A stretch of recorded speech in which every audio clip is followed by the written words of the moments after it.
I think some healthcare professionals do not understand yet what is going to happen in the future because we have access to AI and ChatGPT as essentially consumers of healthcare services. Shall we say that? So essentially the other month, I just went to my gynecologist and I wanted to get some blood work done. I demanded to get blood work done because I could tell certain things were going on in my body and I just wanted to know. And I think I have the right to know. So I'm getting the blood work done and then I get it like, a few days or a couple weeks later. And I go ahead, and this is like one of the ways that I use ChatGPT, and upload it to ChatGPT and tick that little box where it says deep research. I'll show you right now. This little box right here. And so she has given me a recommendation. One of the levels that were low for me was iron. She's giving me a recommendation for some tablets or pills to take that weren't the best, to be honest. I found a better supplement, but okay. But she did not tell me, even though she kind of mentioned during our conversation, since, people living in Switzerland, most of us usually are vitamin D deficient. And that's kind of like, oh, that's just like everyone's vitamin D deficient. Don't worry about it.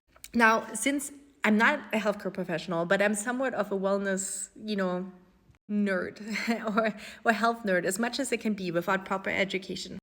And I know I didn't notice that at first, right? So I obviously I don't know how to read necessarily like my lab results from the blood work I had done, because I'm not trained to do that. But then when I was uploading it to ChatGPT later, and I realized that she did not really tell me, I was really on the border of how deficient it was, because it explained it to me in easy English. I was a little bit shocked because, in case you do not know that yet, I know most people think vitamin D is important because it gives you a stronger immune system and bone health, which I'm a woman, it's important, right? Like it makes you happier, right? It enhances your mood, but it also acts somewhat of a hormone. But I think for me personally, why it's so important and why it can have a direct effect is that it strengthens your inner gut lining, like the gut barrier. So it protects and maintains a healthy gut lining, and it balances your gut microbiome. And like your gut is your second brain, right? Gut and brain are connected with each other as well.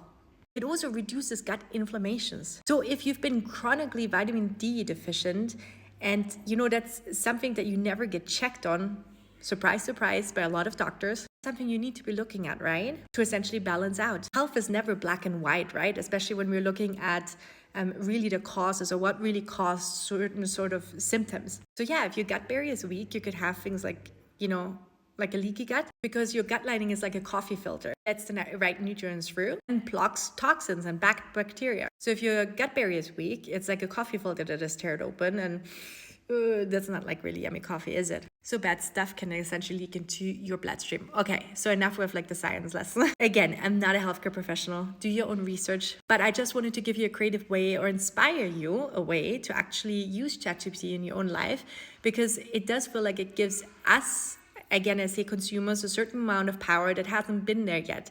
And I do think if you're a healthcare professional, you have to be aware a little bit of it and be a futurist and imagine where, the whole situation also with AI and artificial intelligence and people consuming is going to go. And I'm not saying, obviously, I think there's a place, a time and a place, obviously, very important. Doctors are very important. But I do say, I think you cannot disregard certain things anymore, and I think you have to like really check in with you and explain certain things correctly and take the time to explain certain things correctly to your patients if you don't already do that. What do you think about this? Let me know in the comments. Have you used ChatGPT in this way before? Let me also know in the comments.